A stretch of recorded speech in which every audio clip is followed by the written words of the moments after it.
इस देश के अंदर बड़ी गंदी मानसिकता है, जिसको बल्कि मैं तो स्वीट पॉइजन भी कहता हूँ।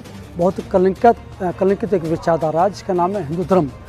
तो हिंदू धर्म के अनुसार, शास्त्रों के अनुसार दलितों को शिक्षा के अधिकार नहीं थे, लेकिन अंग्रेज़ों की बदौलत भला हो किसी का कि ये देश गुलाम हुआ और देश गुलाम में इस देश के दलितों को अंग्रेज़ों ने शिक्षा के अधिकार दिए। तो एक दिन हद हो गई और बाबा साहब ने बगावत करते हुए कहा कि हे मास्टर, मैं पढ़ लिख के क्या करूँगा, ये काम तेरा नहीं पूछने का। मैं पढ़ लिख के क्या करूँगा ये वक्त बताएगा। तब जाके आखिर में उस ब्राह्मण टीचर को जब बाबा साहब ने आंखें दिखाई तो वो अपनी औकात में आया और बाबा साहब पढ़ते रहे, पूरे भारत में पढ़े, फिर अमेरिका पढ़ने गए, फिर इंग्लैंड पढ़ने गए, फिर जर्मन पढ़ने गए। और वो कहते हैं कि शिक्षा वो सैनिक के दूध है कि जो पिएगा वही दौड़ेगा।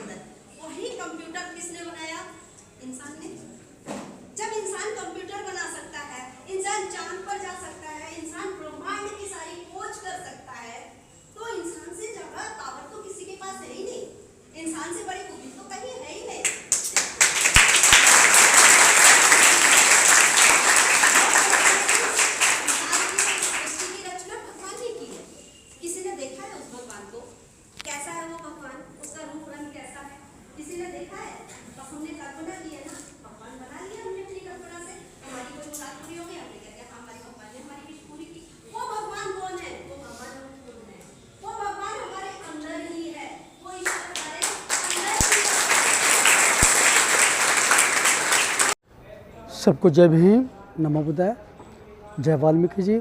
मैं थोड़ा बता दूं कि आज का जो दिन है इस देश के लिए बहुत बड़ा एक ऐतिहासिक दिन है।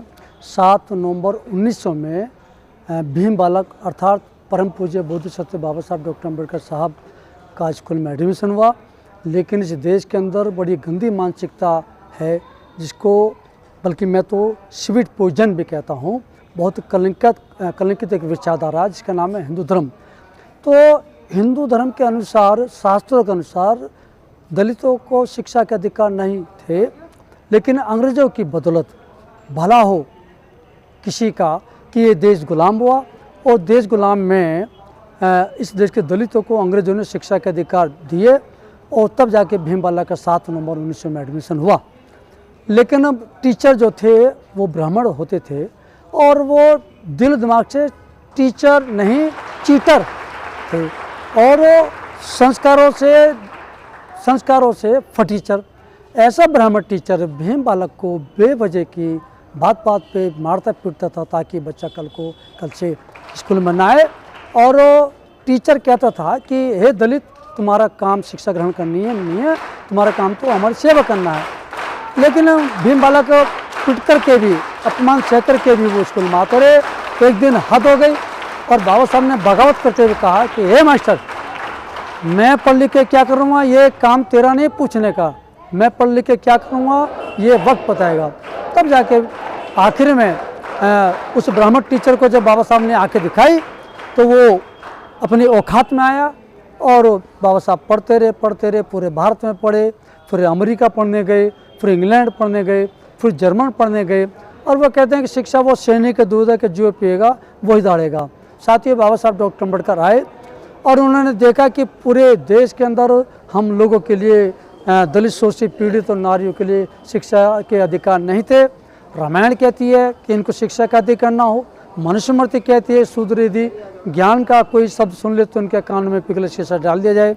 ऐसे कलंकित धर्म, कलंकित शास्त्रों को बाबा साहब डॉक्टर अम्बेडकर ने 25 दिसंबर 1927 को जब आग लगाई तो बाबा साहब ने कहा कि हे पंडित मास्टर, तू जिंदा है या मर गया ये तो मैं नहीं जानता, लेकिन तू पूछता था पीट के तू पढ़ लिख के क्या करेगा। तो देख मैं पढ़ लिख कर क्या करूँ, मैं तेरे राम राज्य को, सतयुग के संविधान को, मनुस्मृति को आग लगा रहा हूँ। ऐसा बाबा साहब डॉक्टर अम्बेडकर ने संघर्ष भरा पूरा जीवन बिताया और समय समय पर वो जो काम करते रहे वो ब्राह्मण टीचर को याद करते रहे और बताते रहे कि देख मैं पढ़ लिख करके ये कर रहा हूँ, अपने समाज के लोगों को, संपूर्ण देश को मैं संविधान बना के दे रहा हूँ, मैं अधिकार बना के दे रहा हूँ। तो दोस्तों, ये आज का दिन बहुत पवित्र दिन है और बाबा साहब कहते हैं कि हजारों तलवारों से बढ़ कर के एक कलम में ताकत होती है। कलम बहुत महत्वपूर्ण है, इसलिए बाबा साहब कहते हैं कि शिक्षा वो सैन्य का दूध है जो पिएगा वो दहाड़ेगा। मैं सब लोगों को बहुत बहुत हार्दिक शुभकामनाएं देता हूँ और प्रार्थना करता हूँ कि आने वाला 25 दिसंबर को जिस दिन बाबा साहब ने आग लगाई, उसी दिन से इस देश के अंदर हम सब के लिए भीम युग की स्थापना हो चुकी है। भीम युग पर मैं आप सबको बहुत बहुत हार्दिक शुभकामनाएं देता हूँ। मैं उत्तराखंड से डॉक्टर राधा वाल्मीकि, आज जो यहाँ ये कार्यक्रम चल रहा है राहुल वाल्मीकि जी के नेतृत्व में, उन्होंने यहाँ बहुत अच्छा कार्यक्रम आयोजित किया और मुझे यहाँ मुख्य अतिथि के रूप में उन्होंने आमंत्रित किया।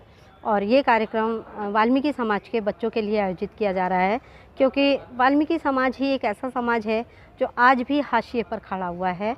बाकी जो डॉक्टर भीमराव अंबेडकर बाबा साहब ने 6743 जातियों का वर्णन किया था, उन जातियों में आज भी वाल्मीकि समाज एक ऐसा समाज है जो बिल्कुल हाशिए पर खड़ा है और आज भी वही अपने पुश्तैनी पैसों के साथ में जुड़ा हुआ है। तो इस समाज को जागरूक करने के लिए मेरा ये प्रयास रहता है कि जब तक शिक्षा इस समाज के बीच में नहीं जाएगी, बच्चे जागरूक तब तक नहीं हो पाएंगे, वो अपने हक और अपने अधिकारों के बारे में नहीं जान पाएंगे। तो जो राहुल वाल्मीकि जी के द्वारा जो छोटा सा प्रयास किया गया, मुझे यहाँ बुलाया गया है, मुझे बहुत खुशी हो रही है कि यहाँ बहुत अधिक संख्या में वाल्मीकि समाज के बच्चे आए हुए हैं, जो हाई स्कूल 9th क्लास से लेकर के ग्रेजुएशन तक के बच्चे यहाँ पर मौजूद हैं। और मैंने पूरी कोशिश की है कि उन बच्चों को सही दिशा निर्देशन दिया जाए, मार्गदर्शन दिया जाए, क्योंकि हमारे समाज के बच्चे जो हैं वो मार्गदर्शन के अभाव में अच्छी शिक्षा नहीं प्राप्त कर पा रहे हैं। उनको सही पता नहीं होता है कि हमें किस लाइन में जाके अपना करियर बनाना है, किस सब्जेक्ट को हमने चूज़ करना है, क्योंकि माता पिता अनपढ़ होते हैं, गरीब परिवारों से होते हैं, आर्थिक रूप से भी पिछड़े हुए होते हैं।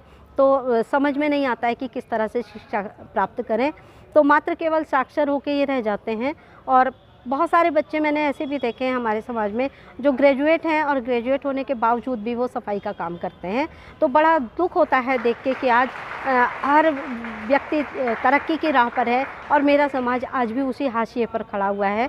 तो मैं पूरा ये प्रयास करती हूँ अपना कि मैं ये अलग जगाऊँ शिक्षा का। और डॉक्टर भीमराव अंबेडकर बाबा साहब का जो मिशन था, शिक्षित बनो, संगठित रहो, संघर्ष करो, तो उसी मिशन को लेकर के मैं आगे चल रही हूँ कि इस समाज को भी अब इस गंदगी भरे पेशे से बाहर निकलना चाहिए और अपने हक और अपने अधिकारों के बारे में जानना चाहिए, उनके क्या फंडामेंटल राइट्स हैं। और जब तक वो शिक्षित नहीं होंगे तब तक वो अपने फंडामेंटल राइट्स के बारे में नहीं जान पाएंगे और इसी तरह से अपना जीवन नगर निगमों तक ही वो सीमित कर देंगे। तो मैं चाहती हूँ कि वो नगर निगम के पेशों से बाहर निकलें और वो शिक्षा के क्षेत्र में भी आगे बढ़ें, डॉक्टर, इंजीनियर बने, बड़े बड़े IAS PCS अधिकारी बने या बिजनेसमैन बने, कुछ इज्जतदार पेशे अपनाएं जिससे उनको समाज में सम्मान मिले। तो मैं चाहती हूँ कि वो सामाजिक जीवन में एक अपना मुकाम हासिल करें और सम्मानित जीवन जिएं। इसीलिए मेरा ये प्रयास है और मैं राहुल वाल्मीकि जी का भी बहुत बहुत धन्यवाद करती हूँ कि उन्होंने मुझे गाज़ियाबाद में बुलाया। इसके लिए देखिए, मैं तो सभी को बराबर जिम्मेवार मानती हूँ। सबसे पहले तो जिम्मेदारी परिवार की ही होती है, माता पिता की होती है, क्योंकि माता पिता अगर अपने बच्चों को विद्यालय में भेज रहे हैं तो उन्हें ये देखना चाहिए कि हमारा बच्चा कॉलेज में गया कि नहीं गया, स्कूल में गया कि नहीं गया। क्योंकि बच्चे जब गलत संगति में पड़ जाते हैं तो माता पिता से झूठ बोल के वो इधर उधर चले जाते हैं, पैसे भी मांगते हैं जेब खर्च के लिए। माता पिता देते भी हैं कि हमारा बच्चा पढ़ रहा है, पर वो ये देखते नहीं है कि बच्चा वास्तव में स्कूल पढ़ रहा है या ट्यूशन को जा रहा है, तो वो जा रहा है कि नहीं जा रहा है। तो वहाँ पर नैतिक जिम्मेदारी माता पिता की बनती है बच्चे पर नज़र रखने की, और दूसरे टीचर का भी पूरा दायित्व होता है, क्योंकि एक अध्यापक के लिए सारे बच्चे कक्षा में समान होने चाहिए, वो किसी भी धर्म के हो, किसी भी जाति के हो, किसी भी समाज के हो। क्योंकि एक कक्षा में अगर बच्चे एक साथ बैठे हैं तो वो अपनी शिक्षा सबको समान रूप से दे रहा है।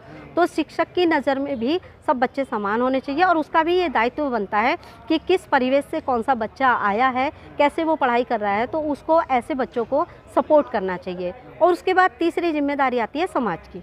तो समाज भी बहुत बड़े काफ़ी हद तक जिम्मेवार है।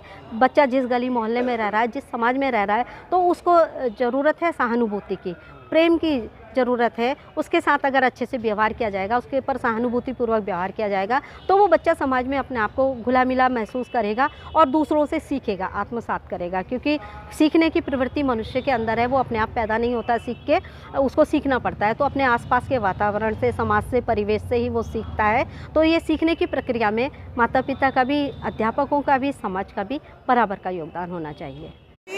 राहुल बहुत बड़ी भूमिका निभा रहा है स्टूडेंट को इकट्ठा करने के लिए, स्टूडेंट को कैटराइज करने के लिए, और उनको समझाया जा रहा है कि शिक्षा का क्या महत्व है। तो हम सब लोग जो महिलाएं हैं, महिलाओं को कैटराइज इसलिए किया जाता है क्योंकि मोस्टली महिलाएं ही मतलब अंधविश्वास, पाखंडवाद में घिरी हुई हैं। अंधविश्वास के कारण ही वो, उनकी सही शिक्षा नहीं है और ना ही वो खुद अपने परिवार का माहौल सही तरीके से बना पाती।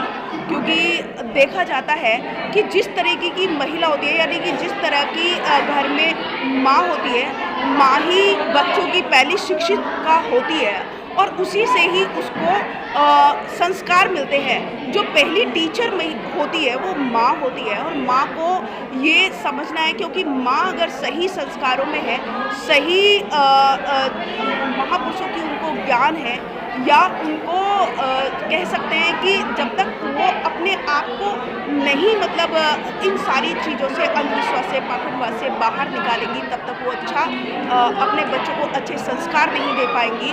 और जब बच्चों को अच्छे संस्कार नहीं मिलेंगे तो मोस्टली बच्चे जो है पढ़ लिख कर भी, शिक्षित होने के बावजूद भी वो गुलाम बने रहते हैं। उनको एक अंदर से एक भय रहता है, एक डर रहता है उनकी जाति को लेकर। तो मैं जितने भी बच्चे हैं, आपके चैनल के माध्यम से ये कहना चाहती हूँ कि जितने भी हमारे बच्चे हैं, वो ये जो कास्टिज्म है, ये कुछ लोगों का एक षड्यंत्र है। षड्यंत्र के तहत ये कास्टिज्म बना, अदरवाइज सब लोग इक्वल है, सब लोग समान हैं। और हमारे अंदर जब तक समानता नहीं आएगी, यानी कि सबसे पहले हमको खुद सोचना है कि हम ये जाति को बाहर निकाल कर फेंकें और न केवल अपने परिवार के लिए, अपने समाज के लिए, अपने देश के लिए अच्छा काम करें। दूसरी बात एक और कहना चाहती हूँ कि अभी यहाँ पर एक बच्चों का कैडर शिक्षा को लेकर हुआ, क्योंकि हम सब जानते हैं कि शिक्षा वो शेरनी का दूध है, जो पिएगा वही दहाड़ेगा। ये बाबा साहेब अम्बेडकर जी कहते हैं। बाबा साहेब अम्बेडकर जी ने जो कि शिक्षा के विषय में बहुत काम किया, समानता के लिए बहुत काम किया और महिलाओं के स्थिति को सुधारने के लिए उन्होंने बहुत काम किया। यानी कि हिंदू कोड बिल दे गए, संविधान दे गए। संविधान के आर्टिकल नंबर 46 में जो कि हम लोगों से शिक्षा छीन ली थी कुछ मनुवादी लोगों ने, वो अपने संविधान के आर्टिकल नंबर 46 में हमको शिक्षा का अधिकार दे गए, जिसमें 14 साल के बच्चों के लिए फ्री एजुकेशन है। लेकिन आज सरकारें ऐसी हैं कि वो मोस्टली वो चाहते हैं क्योंकि शिक्षा से दूर रखा जाए। बहुत सारे लोग ऐसे, मनुवादी सोच के लोग ऐसे हैं कि वो चाहते हैं कि शिक्षा से दूर रखा जाए, क्योंकि वो सब जानते हैं कि शिक्षा सवालों को जन्म देती है। जितना शिक्षित बनेंगे उतना ही हम सवाल कर पाएंगे, उतनी ही हम जुर्म के खिलाफ, अत्याचार के खिलाफ, शोषण के विरुद्ध हम आवाज़ उठा सकते हैं।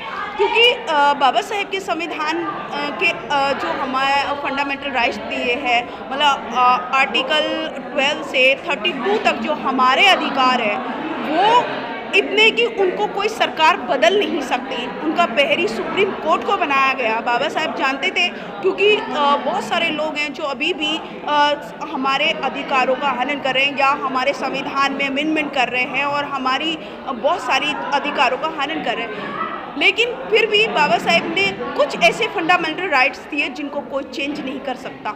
लेकिन उसके बावजूद भी आज हमको देखने को मिलता है कि आज भी हमारे समाज के साथ शोषण हो रहा है, आज भी छुआछूत हो रहा है। जबकि छुआछूत के विरुद्ध कानून है और बाल श्रम के विरुद्ध कानून है, बट फिर भी आज वही सारी चीज़ें, छोटे छोटे बच्चों को ढाबे में लगा दिया जाता है, छोटे छोटे बच्चों को भीख मांगने के लिए मजबूर कर दिया जाता है।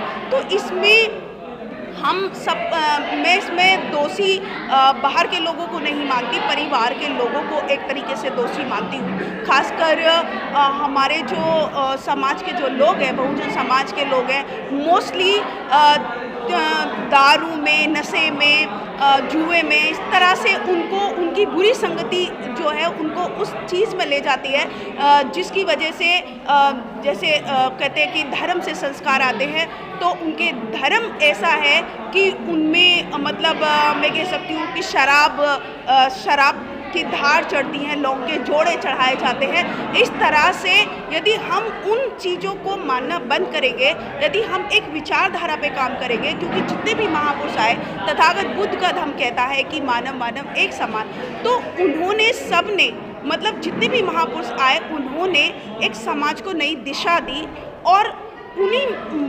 महापुरुषों की विचारधारा को दबाने का काम जो है मनुवादी लोग करते हैं। बहुत सारे ऐसे लोग हैं जो धर्म की आड़ में लोगों को पागल बनाते हैं, और क्योंकि ये मुझे नहीं लगता कि आज इस देश में धर्म चल रहा है, धर्म के नाम पर धंधा हो रहा है, ये हम सब लोग जानते हैं। तो हमको इन सारी विचारधाराओं से दूर होना पड़ेगा, हमको एक अच्छे संस्कार लेने पड़ेंगे, और वो संस्कार हमको महापुरुषों से आएंगे।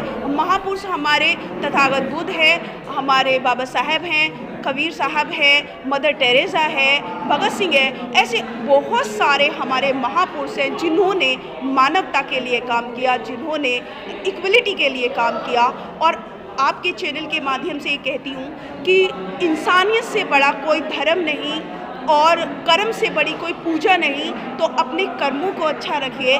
और इंसान होता है, कोई छोटा नहीं होता, कोई बड़ा नहीं होता, इसलिए ये कास्टिज्म कुछ नहीं होता। इस कास्टिज्म को दूर रखिए, क्योंकि जब तक ये जाति दूर नहीं होगी तब तक इक्वलिटी नहीं आएगी। और आप देख लीजिए कि सम्राट अशोक का जो भारत था वो पूरे वर्ल्ड में सोने की चिड़िया के नाम से जाना जाता था।